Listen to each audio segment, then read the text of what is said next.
Hi, everyone. I'm Mara Webster with In Creative Company, and thank you so much for tuning into one of our talks today. We are a year-round talk series bringing you the best creative voices across film, television, and theater, and today is no exception as we're joined by the wonderful Ṣọpẹ Dìrísù, who's currently starring in the wonderful AMC series Gangs of London.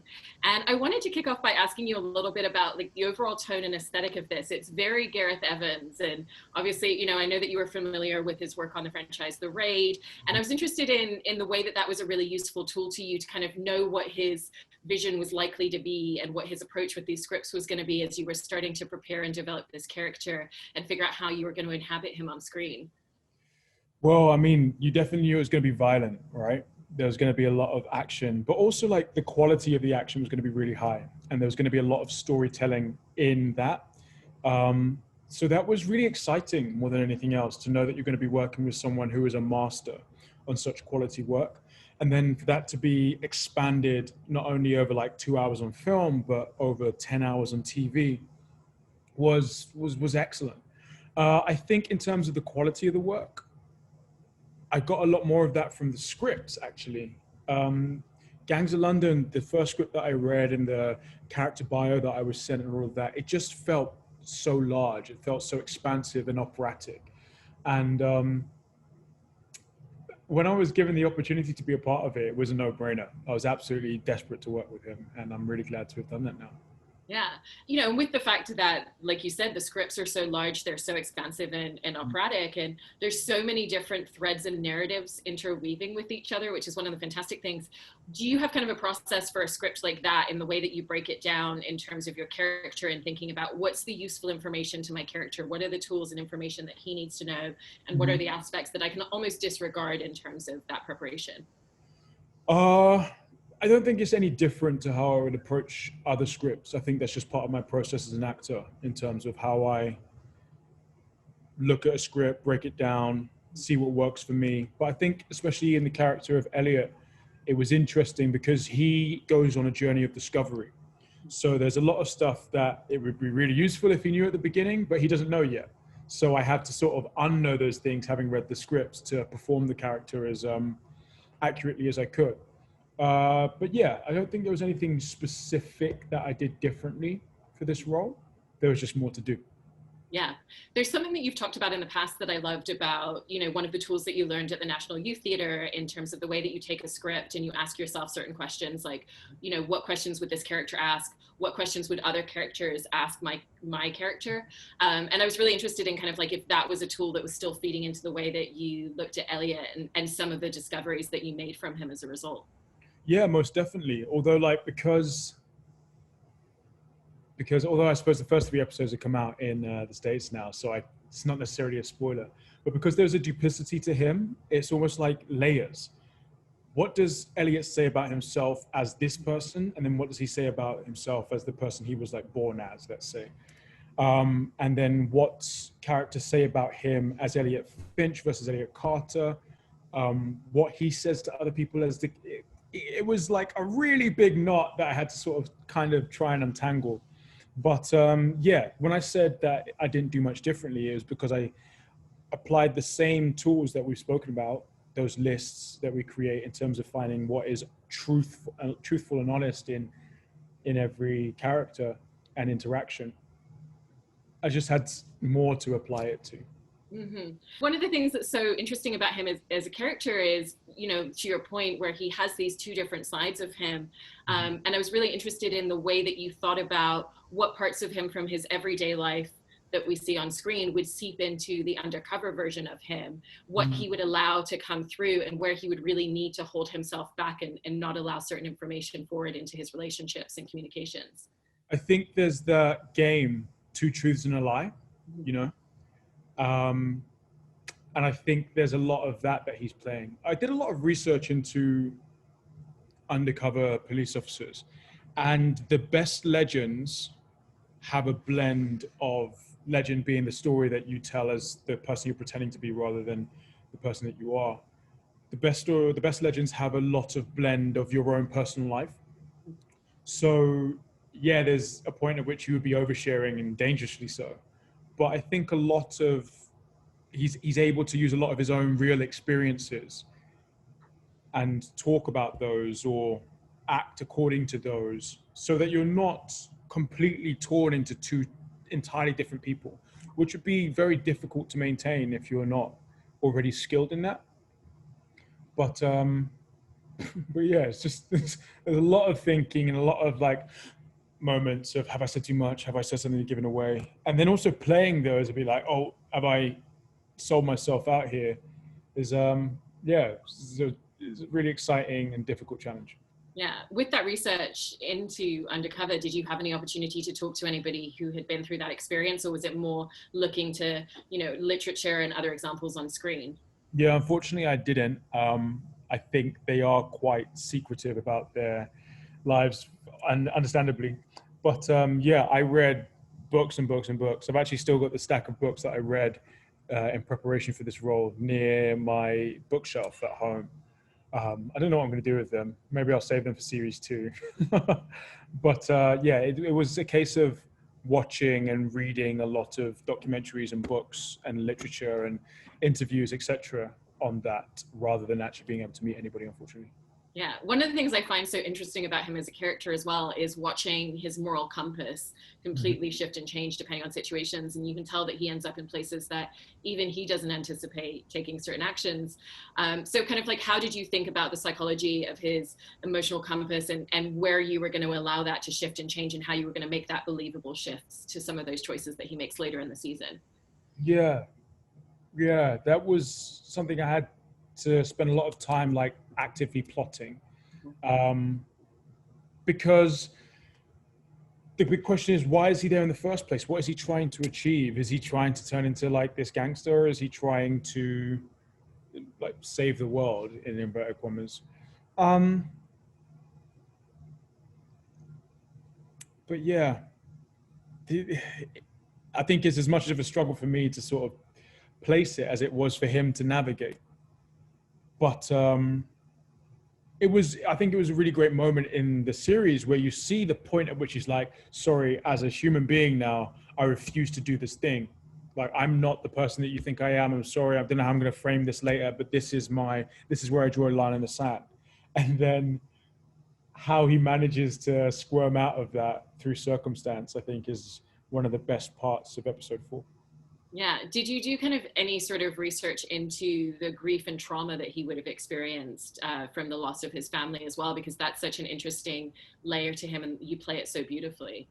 Thank you very much. I think a lot of that came from taking time to imagine what it would be like to lose my own family, you know, and I haven't got a wife and child, but I know how dear my nuclear family and my sister and my father and my mother are to me. And I don't think it's something that anyone can move on from very quickly. And I suppose that the understanding that he's thrown himself into work to avoid sitting and feeling with those emotions, whilst I don't have that with the loss of family, I have definitely felt that in the past, you know, throwing myself into work to get away from feeling too much of something, I think is an experience that a lot of us can share. So it was readily available, but the stakes were obviously a lot higher. Yeah, and there's such an undercurrent and a theme of family, you know, throughout the series as a whole, but through so many of the smaller moments. And I was interested in kind of how you developed and crafted the relationship on screen that Elliot has with his father, because it's really interesting to watch their dynamic. And, you know, they are at that stage where the carer relationship has started to shift between them, which also adds another dynamic to it. Yeah. I mean, like, it was wonderful to work with Jude Law because he's someone that I've looked up to in the industry for a really long time. In sort of Black British actor circles, he is seen as kind of like a father figure. So I got a lot of that for free. And then the relationship I have with my own dad spilled into that. I had a lot of sources to draw on for that relationship, for sure. And then like the secrecy he has from him is kind of heartbreaking, because it's been just the two of them for as long as Elliot can remember. So he's almost compartmentalizing his father with the family that he lost, which is difficult, but it's what he needs to do to survive in the work that he's doing at the moment. Yeah. Did the two of you have much of an opportunity to work together on those scenes before you were filming them, or was it really something where when you were on set, you just had to dive straight into it? Yeah, it was sort of on set, dive straight into it, because unfortunately, Jude, being the incredible actor that he is, was really busy in the time that we'd allotted to rehearse. So we weren't able to get together, unfortunately. But I trusted that he was going to be excellent, and he was. And hopefully I was able to give him enough to work with as well when we got there on set. But I think we worked really well together. Even the scene towards, in the last episode of the series, just playing back and forth with him, it's really great. Yeah. What were some of the other moments that you had the opportunity to really workshop during that rehearsal process? And what were some of the discoveries that you really took away about your character from that time? One of the scenes we worked on was definitely the interrogation sequence that happens. I think it's in episode 1, part B in the States, but it's still in episode 1 in the UK, where Sean Wallace, played by Joe Cole, has a gun to the back of Elliot's head and is like, "I don't believe the story that you're telling me. Where did you find Jack the driver?" We rehearsed it a couple of times, and it was great because I knew Joe from before, but we never worked together. But we have a similar background coming from the National Youth Theatre of Great Britain. So I fully trusted him. I was like, wherever you go, I'll follow. Let's see how this goes. And I remember when, I think he was using a script because we were just in rehearsals, but he was pressing that into the back of my head, you know? And it was interesting to see Elliot think on his feet, you know? How am I going to get out of the situation? Like there are no millimeters between the barrel of that gun and my head. If he pulls that trigger, I'm dead. So what can I do? And seeing him play through those tactics, yes, it was in the script, but to do that in rehearsal is something that I learned then that would repeat itself throughout the series. Him getting himself out of these sticky situations, either with his physicality or with his mouth, you know? Yeah, it was great to learn that about him. Yeah, no, and because you just mentioned the physicality of him, you know, there's so many interesting choices that you make, even the way that he walks into an unknown room in an unknown space with an assertiveness, but also uncertainty of what he's stepping into. And so kind of like, how do you kind of like figure out what the choices are that you're going to make in terms of the physicality of a character like Elliot? I think, like I said before, like I didn't approach this necessarily differently because my process, I trust it at the moment. And it was a case of taking the clues I get from the text. So I learned that he used to be a soldier from something that Jim says in the first episode, like he calls him a washed up squaddy. So there is a weight that soldiers move with, you know, from carrying all of that equipment, carrying their rifles and their second firearm, you know, and having their head on a swivel, which is a phrase that I use from American football, just always analyzing what's going on around them, you know. And those were sort of some like holders that I could place his physicality on. And it was really from there, you know. Mm-hmm.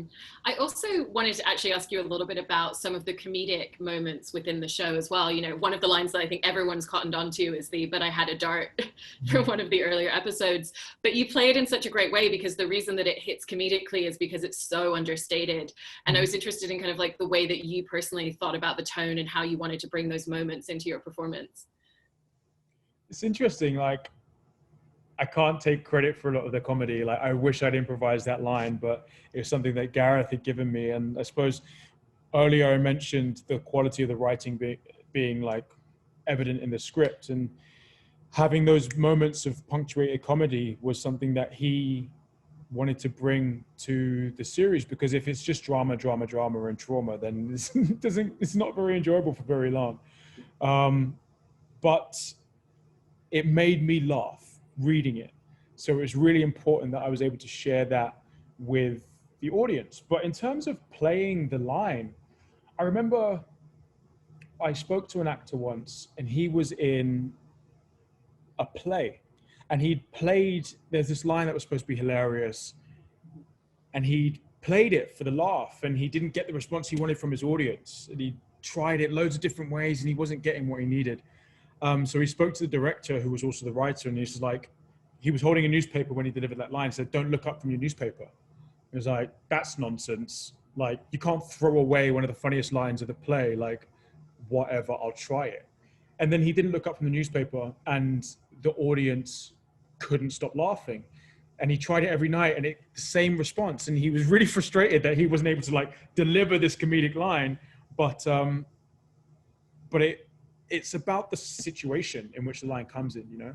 And I think if you're playing the truth of that situation, then the comedy works by itself. There's not a lot you need to put on it for it to land. So like I said, I can't take any credit. I'm super grateful for Gareth putting that line in to show that Elliot has a bit of a lip as well. But yeah, it's not my work at all.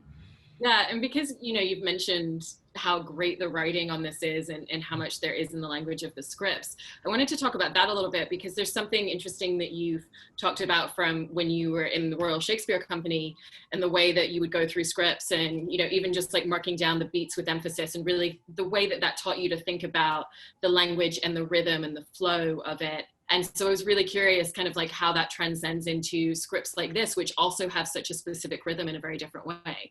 Yeah. There was a lot of detail that you have to work on Shakespearean scripts with, even just to like understand what's being said sometimes.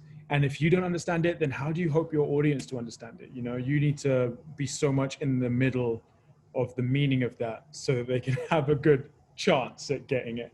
But yeah, it definitely carries over into contemporary scripts, modern writing, and even this, like learning. Obviously there is a meter that Shakespeare's written in, iambic pentameter, but learning the cadence of individual characters, you know, there was a point in, I think episode 6 or 7, where I was just like, I don't think he'd say it like this, because I'd had 5 episodes beforehand of this is how the character speaks. And a new writer's come in here like, yes, we want to say this, we want to convey this meaning, but I think he would like change the syntax or deliver it with a bit more punch, or even just like that line can be reduced into a fuck off, you know? Stuff like that comes with the detail of the work, and then it can become second nature later.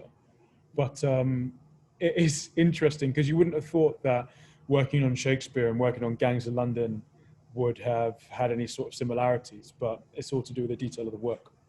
Yeah, no, absolutely. And I feel like it would be so remiss not to talk about a lot of the action sequences and the stunt work that you do. And I wanted to ask also specifically about that early bar sequence, because it's so intricately choreographed, and the way that the camera moves, it's really just flowing there within the action. And so I was interested in kind of what that looked like behind the scenes, and the way that you all prepared that, not just in terms of learning the stunt work, learning the choreography, but then how once you're on set, you're also working in tandem with the camera work that's moving through the middle of the action. And I mean, like, that's great testament to Matt Flannery's work, who was the director of photography. He works at Gareth in creating the whole show. I mean, he did a lot of the writing as well, but he really comes to the fore in his camera work. And what I love about Gareth's fight sequences in particular is that you see so much. There is a lot of scenes that I've seen, fight scenes that I've seen post working with Gareth, that I'm just like, oh no, you've hidden that, and you've just expected us to fill in the blank there. Whereas the work that the audience has to do is a lot less, or it's just a lot more intelligent in the work that Gareth does. And that comes from Matt's camera work, what he allows you to see, like the speed of his work and the fluidity of it. The angles that he gets himself into are incredible. Like in the bar fight sequence on his birthday, actually, we shot where he was in this rig, and there was like this much space between him and the ceiling, and he was shooting down. The places that Matt goes in order to get the shot are just remarkable. But that's also to do with the process that Gareth and Matt have in terms of designing their fights, with Jude Poyer, who was the the action designer on the series. They spend months doing pre-visualization, and they work together with their stunt actors to choreograph the sequence, and then it would be like, how are we going to shoot it? And this is where the camera's going to be here, and this is how much of it's going to see. They shoot so much on their iPhones, and they cut it together later. So they know exactly where the camera's going to be, and they've practiced those movements already, so that when we get to shooting it, 1 or 2 takes per setup, you know? That's in order to keep everyone fresh, so you're not going through the whole fight sequence and, oh, we missed that bit, can we start from the beginning again? To make sure that the scene stays dynamic and energetic. And yeah, it's all to do with Matt, Gareth, the choreography, Jude, and Matt's excellent camera work. Yeah. Is there a difference between moments when you're shooting something like the bar sequence to some of the more one-on-ones? You know, because there's like a real intimacy to those one-on-one fight scenes. I mean, even just in how much closer you're getting to someone else, if you're holding them in a chokehold, the way that you're moving together. So is there a difference in the way that those scenes came together? I suppose the only real difference from any of that is that Matt had to operate in even more cramped spaces. You know, there's a fight sequence that happens in episode 4 over on AMC Plus, where we're literally fighting inside the bathroom of an apartment building. You know, they had to take a wall out, but there's only so much you could do to make sure that you maintained that intimacy of the fight. I suppose the bar fight sequence in episode 1 is a bit more like of a Western. There's lots of crashing things that happen left, right, and center. And there's lots going on in the background. It's a big brawl. But those intimate sequences, Matt has to come even closer into the action, you know? But apart from that, they're very similar in the preparation that goes into them. Yeah, I'm also always so fascinated by the skill set required as an actor for scenes like that, because you have such specific motions and footwork that you're thinking about, breath work that you're doing, but at the same time, you're still delivering a character performance. So how do you even set about approaching that and making sure that what shines through is going to be the character performance, the emotive side of it, and that we're not going to see those emotions ticking through in your brain as you're making sure that you land all those specific beats that you need to? I suppose I'm really grateful to Chris Webb, who was part of the action department, but he worked very intimately with me in terms of teaching me the choreography and keeping me like fit and keeping my stamina high so that I could achieve what we were trying to aim for. But yeah, it was a case of like learning those sequences backwards to the point where I was bored of rehearsing them, so that I always knew where my feet were, I know what my distances were, so that I could then perform, you know? Because if you're thinking like, oh no, my foot's not in the right place, I'm trying to throw this punch, you end up with a lot of wasted film because it's not what we were trying to create. It doesn't have that intensity, that precision. So yeah, I had to learn them backwards so that everything that I was doing on the day wasn't remembering the fight choreography. It was performing the stakes of the fight and the survival that Elliot's trying to achieve, you know? A lot of the fights in the series are not about showing that you're a big man or proving anything to anybody. It's just about staying alive. Yeah, with kind of the overall tone and intensity that comes through, not even just in those sequences, but throughout the show, were there conversations or kind of what was that journey in terms of figuring out, you know, how far can we push the violence? How much intensity are we going to have in the scene? Because it really sets the tone and the emotional journey for the audience. If there were conversations about how much violence there was going to be, I wasn't necessarily privy to them. But I absolutely trusted Gareth and his vision. He knew what he wanted. He knew what he wanted to bring to television, especially British television. We've not seen anything like this before. And he wanted to create something new. And yeah, there's a lot of violence in it, but there's so much of a lot of other things as well. The intensity doesn't, like you said, yes, there's violence, but the intensity spreads into those dramatic sequences, those love sequences as well. So yeah, there's a lot more that the series has to offer than just the violence. Yeah. I wanted to ask you as well something about kind of early in your career where, you know, those first 5 years that you created a rule for yourself, I believe, of I'm not going to say no to anything, to have that opportunity to really become more malleable and be able to jump into multiple types of projects. And I was really fascinated by that and kind of what that really taught you and the types of skills that you feel like you developed from just jumping in and diving in no matter what the project was. An adaptability, I suppose, and a willingness and a gratitude, because I'm grateful to be working at all, you know, especially in a pandemic and the way the world is at the moment. I am super grateful to be able to work, and I don't take that for granted at all. But yeah, I suppose there's also, it develops a different kind of muscle the muscle and the ability to say, yes, okay, let's try this. Let's try this, let's try it a different way. And it gave me the opportunity to work with lots of different creators and artists, and I've collaborated with more people than if I'd been unwilling to do that. So I think it's really important for all artists and all people really to try and get as many different experiences of different people as they can, so that they can sort of learn and grow their own processes as well. Yeah, I also love how much you've stayed involved with the National Youth Theatre that you worked with for so many years, and you kind of come back to not just direct pieces with them, but really kind of be there as a mentor. I wanted to just ask you about, you know, in that mentorship position now as an actor and as a performer, what are the things that you try to instill and that are important to you to want to pass along to the people that you're working with when you go back to the theatre? I think a pride in one's own work, you know. I think imposter syndrome is a real thing, and not feeling like you necessarily belong at the level that you're working at. And I want to encourage a lot of younger people to make sure that they feel valid in what they're bringing to the table. And also remembering that there isn't necessarily a right way to do anything. There is your way to do something, there's somebody else's way, and the best art comes as a blend of the two. That's why we have directors and actors don't direct themselves, you know. There are lots of, I think it's just giving any mentees that I have a confidence that I don't feel like I had myself at the beginning. And just an ear to run things by, like tax questions, you know, all the mundane things that you don't get taught. It's good to have experiences of those and people that you can look up to and ask questions.